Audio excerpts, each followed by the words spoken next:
If you want to learn how simple words can change your life, your work, and your relationships, this video is for you. Today, we'll explore how the words you choose can open doors, create trust, and help you influence people in a positive way. You'll discover 7 key lessons and practical examples that you can start using today. If you like learning about wisdom for life and success, make sure you subscribe. Now, stay till the end. I'll share some personal tips and a special story that will make you look at your conversations in a whole new way.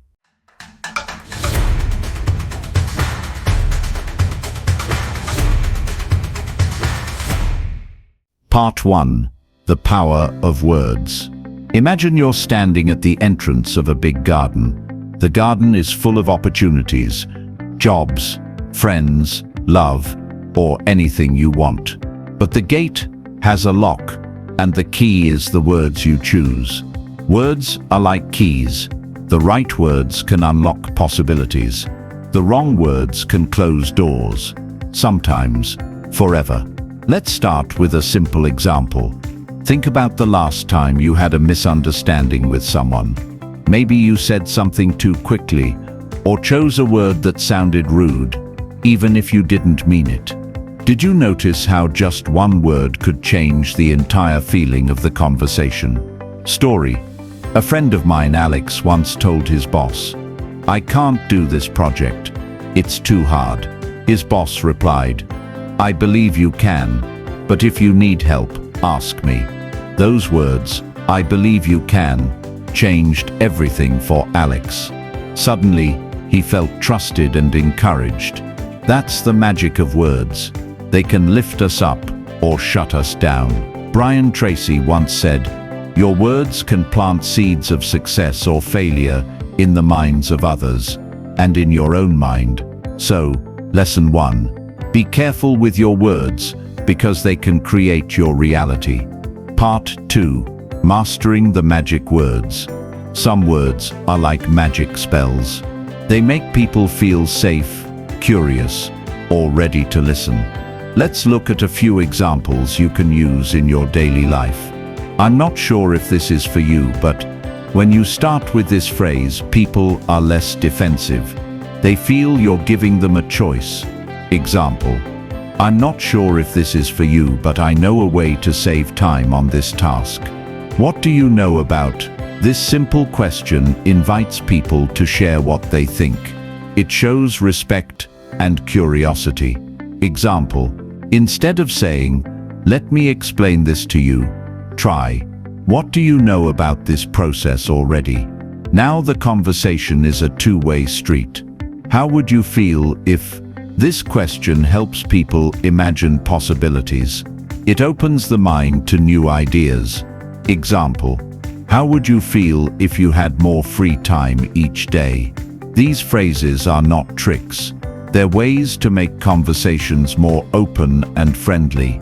Just like a gentle wind helps a boat sail smoothly, the right words can help your conversations flow. Metaphor. Think of words like tools in a toolbox. You wouldn't use a hammer to fix a computer. The same goes for words. Use the right phrase for the right moment. Part 3. Curiosity.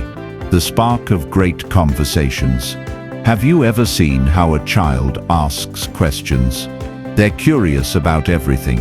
Curiosity is the engine of learning and connection.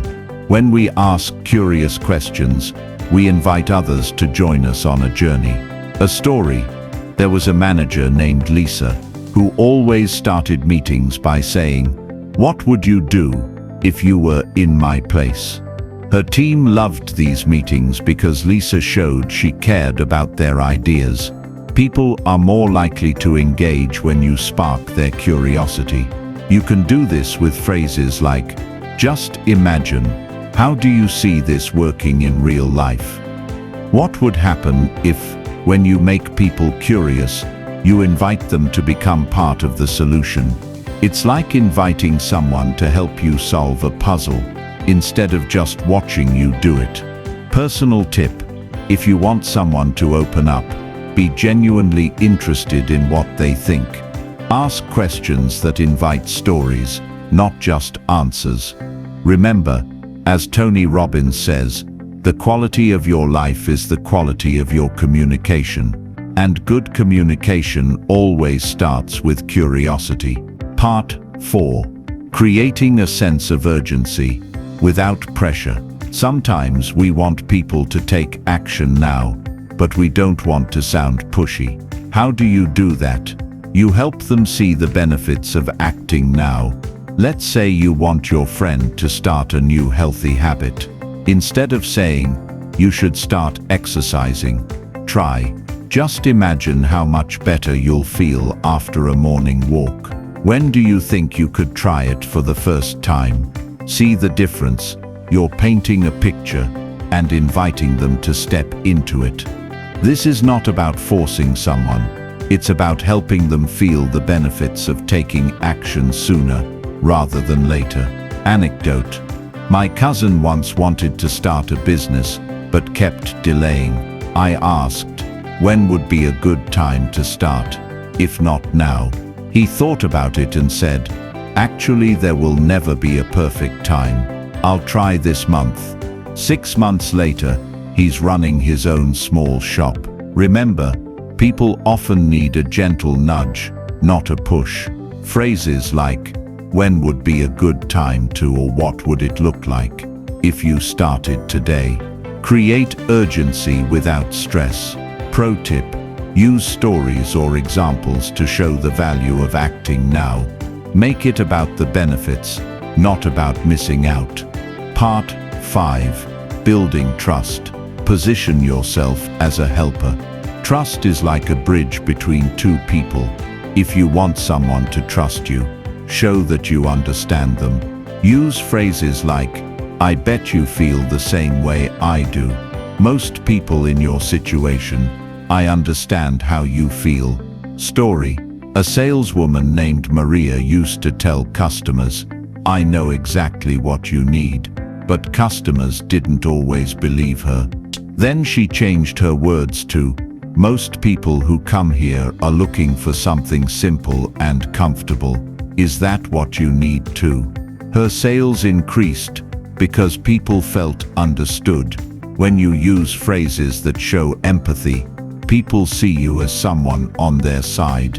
Denzel Washington once said, you never know who you're inspiring just by being you.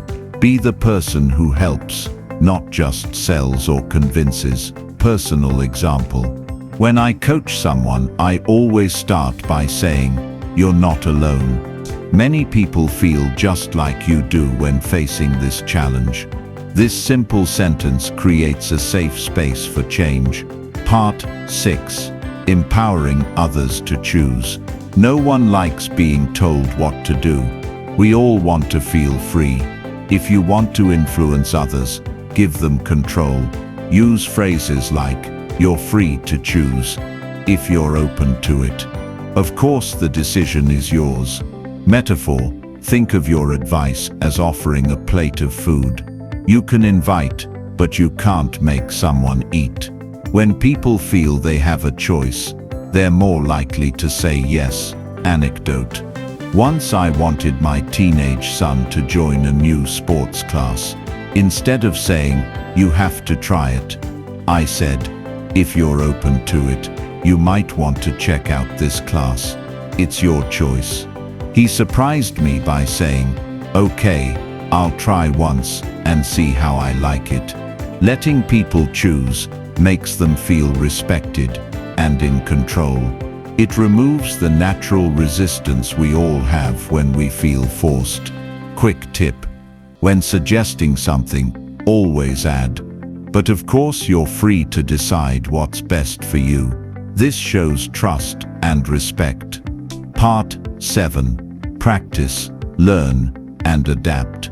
None of us are perfect communicators, but you can get better with practice. Think of language like learning to play an instrument. The more you practice, the better you sound. Try this. Pick 1 or 2 magic phrases from this video and use them this week. Notice how people react. Maybe start a conversation with, "What do you know about this topic?" Or try, "How would you feel if you had more free time?" Watch what happens. Notice which words open doors and which ones close them. Adapt your style to fit the person and the moment. Personal story. When I started as a coach, I tried to help everyone with the same advice. Sometimes it worked, sometimes it didn't. Over time, I learned to listen more and to choose my words for each person, each situation. Example, if you're talking to a friend who likes details, use words that explain how things work. If your friend likes big ideas, use "what if" to spark imagination. The lesson is, good communication is not about memorizing scripts, but about being present and paying attention. Just like a chef tastes food as they cook, you should listen and adjust as you talk. Let's recap what we learned today on the wisdom path. Words have power. Magic phrases can change conversations. Curiosity creates connection. Urgency motivates action. Trust builds bridges. Empowerment removes resistance. Practice and adaptation make you better every day.